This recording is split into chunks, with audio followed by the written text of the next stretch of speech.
Israel Hezbollah में चले लंबे जंग के बाद हुए सीज फायर की मियाद 26 जनवरी को पूरी हो गई।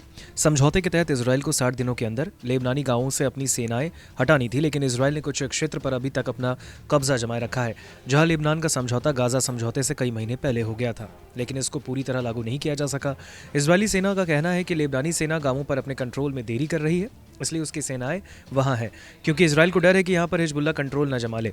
गाजा में हमास अपना कंट्रोल वापस ले चुका है, लेकिन इजराइल अपने लेबनान बॉर्डर पर हिजबुल्लाह की वापसी नहीं चाह रहा और इसके लिए उसने सीज फायर की शर्तों का उल्लंघन किया है और अब इसकी मियाद को भी अमेरिका ने बढ़ाकर 18 फरवरी कर दिया है। सीज फायर डेडलाइन के 60 दिन पूरे होने के बाद लेबनानी नागरिकों ने सेना के पीछे हटने का इंतजार किए बिना अपने गांव को लौटना शुरू कर दिया। वापसी को रोकने के लिए गोलियां चलाई। इजराइल गोलीबारी में करीब 22 लोगों की जान गई और 100 लोग घायल हैं और कई को डिटेन किया गया। तनाव बढ़ने के बाद व्हाइट हाउस ने सीज फायर की डेडलाइन को 18 फरवरी तक के लिए बढ़ा दिया है।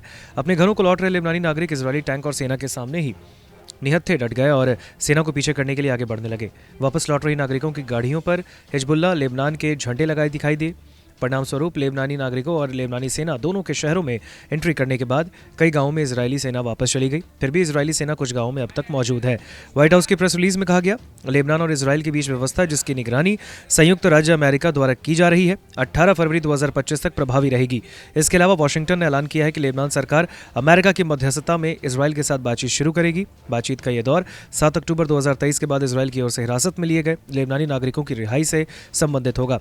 बाद में कार्यवाहक प्रधानमंत्री नजीब मिकाती ने कार्यालय ने पुष्टि की है कि यह व्यवस्था 18 फरवरी तक लागू रहेगी। मिकाती के कार्यालय ने कहा कि प्रधानमंत्री ने दक्षिण में नवीनतम घटनाक्रम पर संसद अध्यक्ष और राष्ट्रपति जोसेफ ऑन से अमेरिकी अधिकारियों के साथ बातचीत के परिणामों पर बातचीत की है।